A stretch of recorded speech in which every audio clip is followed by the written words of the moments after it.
But as I said the other week, that the totality creates drops that are able to think is for something. It's because when they return to the mass of water, they bring that recognition that, oh, I am the whole. I thought I was separate. I am the whole actually. That is a knowledge that is shared with the whole now. The whole knows. Oh, I have always been the whole. And thanks that I sent that drop of myself separate, now I know that I'm the whole. You see? Otherwise, the whole would never know that she is the whole. Would not know of itself if she didn't send an instance of itself separated just to bring back the consciousness that she is it. Simple.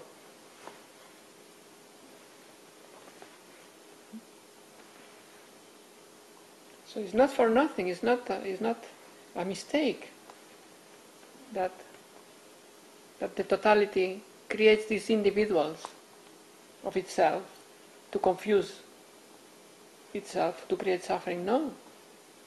It's just the way totality communicates to itself and enlightens to itself through you, who is the totality, but now you think you are yourself, separate, through you.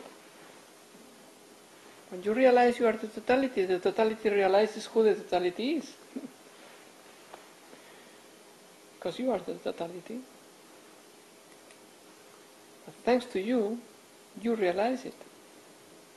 Thanks to you, small you, the big you realize it.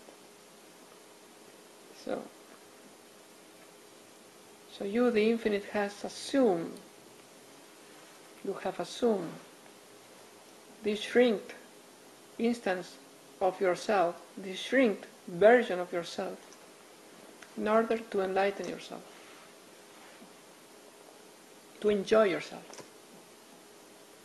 to enjoy yourself.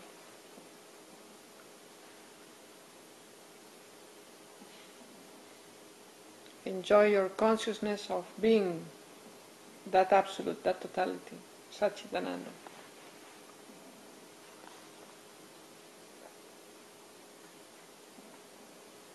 So thought has given that possibility, the possibility of separation and reunion.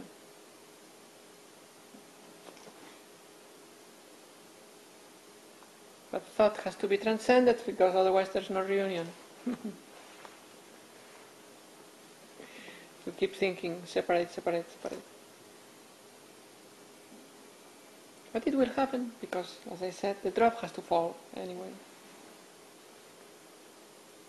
So eventually, the water of which is made this drop,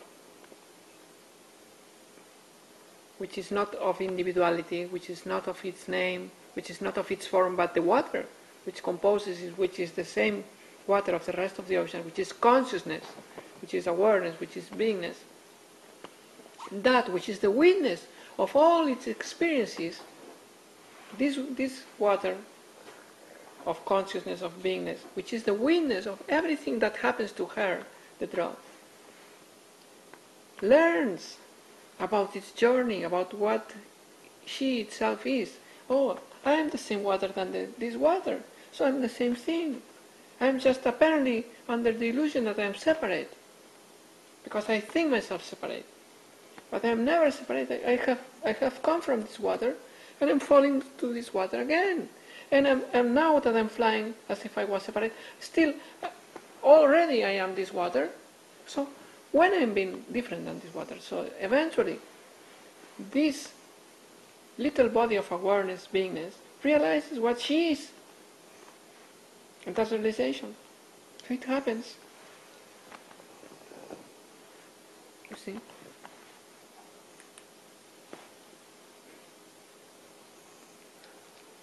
Eventually, the lies, the dualistic concepts of the thinking mind do not fool the consciousness, the awareness anymore, the intelligence of your being anymore, the intelligence of the drop anymore.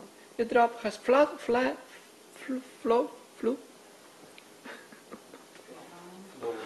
enough to see the whole game. When it has flown enough, the thinking mind does not fool her anymore. She sees the game of conceptualization, the artificiality of these concepts, of these dualistic ideas.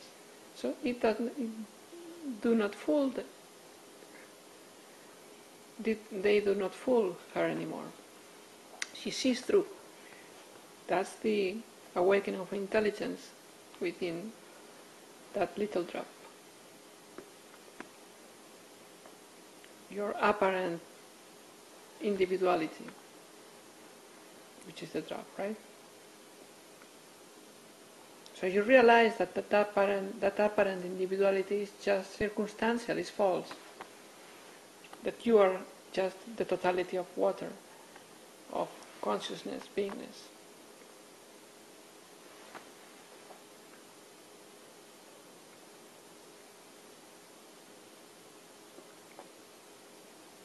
You realize that the intelligence that is realizing that is the intelligence of the totality also. It's not the intelligence of the drop. It's not the intelligence of this body. It's not the intelligence of this name, this form, of Clara, or Alfonso. It's not the intelligence of that entity, which is just apparent, circumstantial, provisional, and even not existing, not existent at all. It's just a collection of changing things that assemble and dissolve. So where's the individuality? Where's the entity? It is just an imputation, another thought, another concept, another projection. So you realize that the intelligence that sees this is the intelligence of the whole, not of the part that you have believed you were. So at some point in its trip, in its fly, this drop, this journey of being someone or someone's, a succession of someone's, this consciousness intelligence realizes the truth. And just the rest of the trip does not change anything, because she already knows it is the ocean. So it will keep moving in the air until it will fuse, merge with the rest of the water. But that will not change anything, because she already is the totality, knows that is the totality. So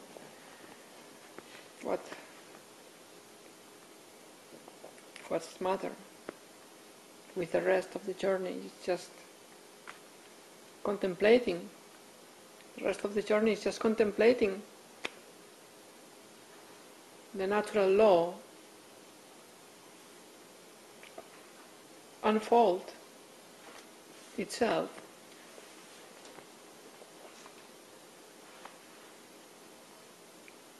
to the end, or to the no end, because there's no end, but just unfolding the rest of it.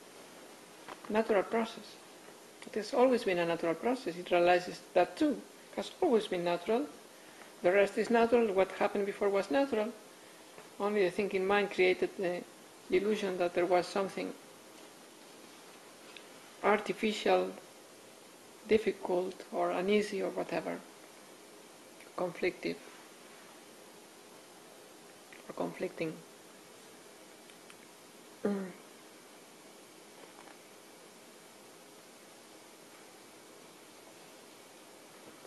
So, because the drop, because the apparent individuality is full, is made of consciousness, beingness, there's no way will not awaken at a certain moment about its truth, about its nature. She will see, I am made of the same, of this, of the water. Where's my individuality? Where's my entity? Or where's my identity? Where's my separated personhood, or will realize. But it will take what it will take. Some drops fly up until the clouds. That's their journey. Then they meet with some drops of water in the clouds and bring back,